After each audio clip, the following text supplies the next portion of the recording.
Hello दोस्तों, नमस्कार। Welcome to my channel. कैसे हो दोस्तों? Happy Mahashivratri to all. आप सभी को शिवरात्रि की बहुत बहुत हार्दिक शुभकामनाएं। तो हमारी जो आज की कहानी है वो महाशिवरात्रि के ऊपर ही है। कहानी का नाम है एक चिड़िया की महाशिवरात्रि। तो चलो शुरू करते हैं। एक बार किसी नगर में एक सेठ सेठानी रहते थे। वो जो सेठ सेठानी थे वो बहुत ज़्यादा अमीर थे, बहुत अमीर थे। पूरे नगर में सबसे अमीर थे। वो सेठ सेठानी किसी तरह की पूजा नहीं करते थे, गरीबों को दान नहीं देते थे, किसी भूखे को रोटी नहीं खिलाते थे और ना ही कभी मंदिर में जाते थे। भगवान में कोई आस्था नहीं थी। टोटली नास्तिक थे वो। भगवान में बिल्कुल भी उनका ध्यान नहीं था। और एक नंबर के कहते हैं ना महाकंजूस वो थे। उनके हाथ से कभी कुछ छूटा नहीं था। तो उन्हीं के घर के पास एक पीपल का पेड़ था जिसमें एक चिड़िया अपने बच्चों के साथ, अपने परिवार के साथ रहती थी। वो चिड़िया नियमित हर रोज अपने जाती थी, उड़ के दाना पानी लेके और अपने परिवार के पास वापस लौट आती थी। यही उस चिड़िया का नित्य कर्म था। एक दिन वो चिड़िया उड़ती उड़ती जा रही थी और टाइम से दाना चुग के ले आई। तो उसने देखा कि एक बहुत बड़ी हवेली थी उसी सेठ की। उसने सोचा कि ये सेठ पूरे नगर में सबसे ज़्यादा अमीर है, लेकिन ये सेठ ना कभी किसी को कुछ दान धर्म कभी मैंने करते हुए नहीं देखा। कभी पक्षियों को दाना नहीं डालता, कोई भी अच्छा कर्म नहीं करता। तो वो उसी की दीवार के ऊपर बैठी थी। तो उसने देखा कि सेठ सेठानी आपस में बातें कर रहे थे। जो सेठानी है वो अपने सेठ को कह रही थी कि हमारे पास भगवान का दिया हुआ सब कुछ है, ये धन दौलत, इतनी बड़ी संपत्ति, सब कुछ है, लेकिन हमारे कोई संतान नहीं है।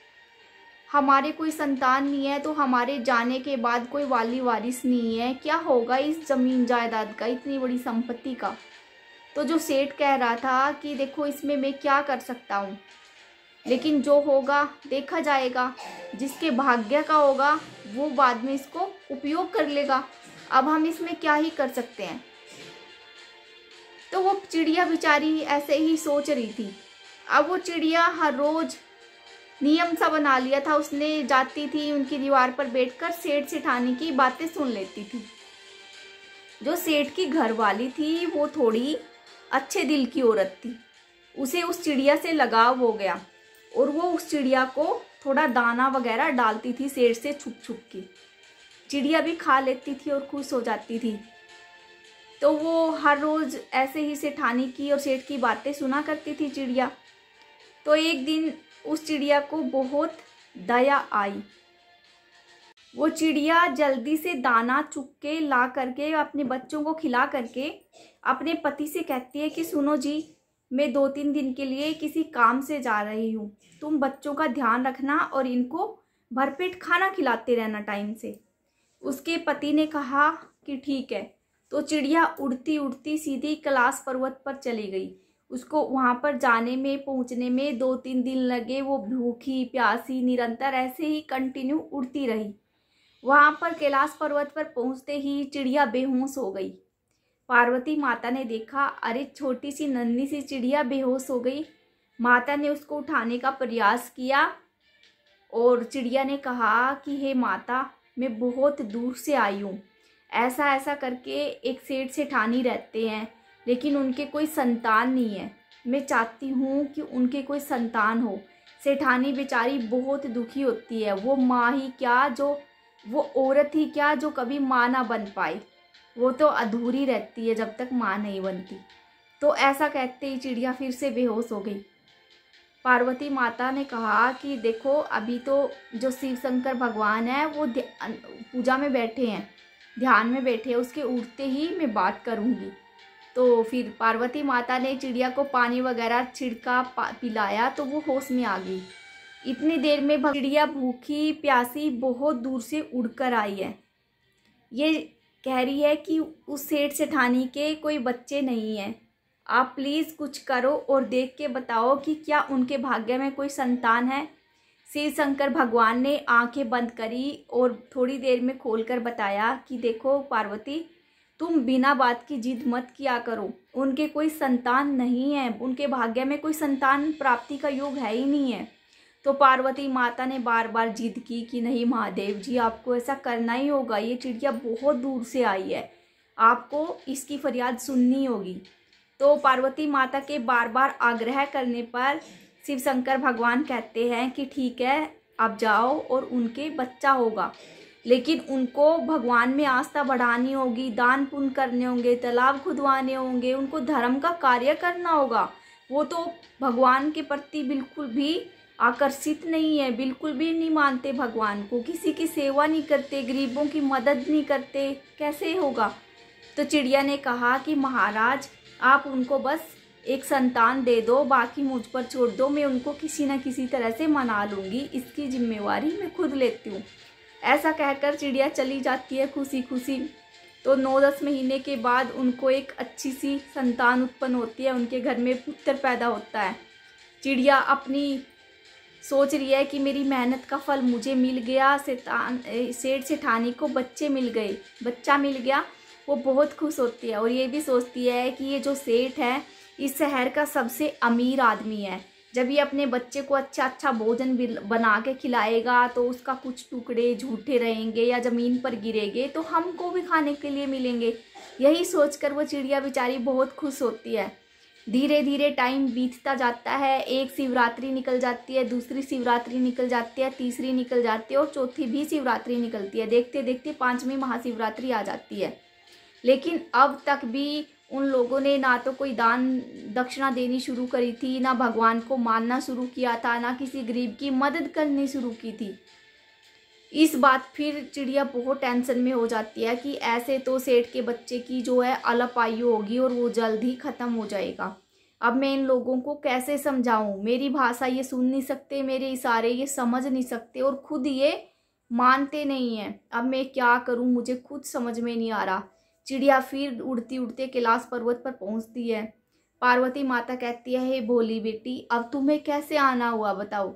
वो कहती है कि माता, मैं बहुत चिंतित हूँ। सेठ सेठानी का बेटा जो है 5 साल का हो गया है, लेकिन वो अब भी किसी भी धर्म के कार्य पर चलने के लिए तैयार नहीं है। ना वो कोई भी काम करते हैं, दान दक्षिणा करते हैं, कुछ नहीं करते हैं। उनको तो याद ही नहीं कि भगवान नाम भी कुछ चीज़ होती है। अब मैं क्या करूं? वो मेरी भाषा नहीं समझ सकते, मैं कैसे उनको समझाऊं? ऐसे तो उनका बेटा अल्प आयु हो जाएगा। तो महादेव जी कहते हैं कि हाँ चिड़िया, ऐसे तो उनका बेटा अल्प आयु होगा और वो जल्द ही मर जाएगा। तो वो चिड़िया गिड़गिड़ाती है, रोती है माता पार्वती के चरणों में कि पिताजी को मनाओ, आप उनके बेटे को मत छीनो, वो लोग बहुत खुश है, आप ही समझाओ उनको जाकर। तो माता पार्वती हाँ कर देती है कि ठीक है, हम जल्द ही उनके घर पे आएंगे। तो चिड़िया फिर आश्वासन के साथ उड़ जाती है। महाशिवरात्रि का दिन था। भगवान शिव शंकर और माता पार्वती जी एक भिक्षक का भेष बनाकर उनके घर पे जाते हैं और दरवाज़ा खटखटा के कहते हैं कि माई, हम बहुत भूखे हैं, कुछ खाने का दो। अगर तुम मुझे कुछ खाने का नहीं दोगी तो हम तुम्हें श्राप दे देंगे। तो वो उनके पैरों में गिर पड़ती है। सेठानी कहती है, प्लीज़ आप अंदर आइए, मैं आपको अच्छे अच्छे भोजन बनाकर खिलाती हूँ, मुझे श्राप मत दो। तो वो दोनों खाने के लिए बैठ जाते हैं। वो सेठानी उनको अच्छे अच्छे व्यंजन बनाकर खिलाती है। और सेठ का जो बेटा था छोटा सा 5 साल का, वो कभी 1 रोटी उठाकर लाता, कभी 2 रोटी उठाकर लाता, वो उनको रोटी परोस रहा था। ये देखकर माता पार्वती को बहुत अच्छा लग रहा था। तो जब वो खाना फिनिश कर लेते हैं तो फिर सेठ सेठानी दोनों आते हैं उनके पास और हाथ जोड़कर कहते हैं कि अगर हमसे कोई गलती हो गई हो तो माफ़ कर दो, प्लीज़ हमें श्राप मत दो। तो माता पार्वती और भगवान शिव शंकर कहते हैं कि हाँ, गलती तो तुमसे हुई है, बहुत बड़ी गलती हुई है।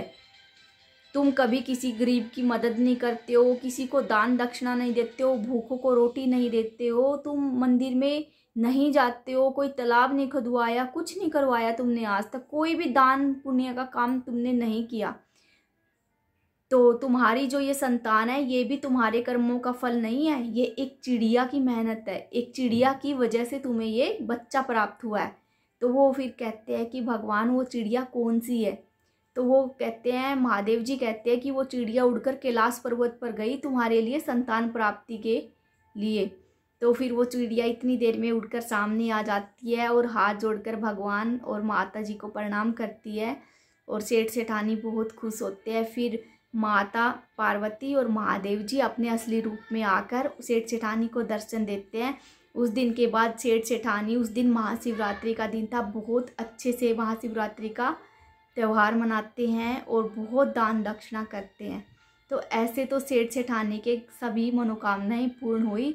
जैसे सेठ सेठानी की मनोकामनाएं पूर्ण हुई, भगवान शिव शंकर, भगवान महादेव जी आप सबकी महाशिवरात्रि के व्रत का ऐसे ही कल्याण करें, सबकी मनोकामना ऐसे ही पूर्ण हो। ऐसा माना जाता है जो महाशिवरात्रि के दिन इस कहानी को सुनता है या दूसरों को सुनाता है, उसकी सारी मनोकामनाएं पूर्ण हो जाती है। तो दोस्तों, आई होप आपको ये कहानी ज़रूर पसंद आई होगी। भगवान महादेव जी आपके व्रत की मनोकामना को ज़रूर पूरी करे और हर कोई जो शिवरात्रि का व्रत रखता है वो इस कहानी को ज़रूर सुने और अपनी मनोकामना को पूर्ण करे। हर हर महादेव, हैप्पी शिवरात्रि।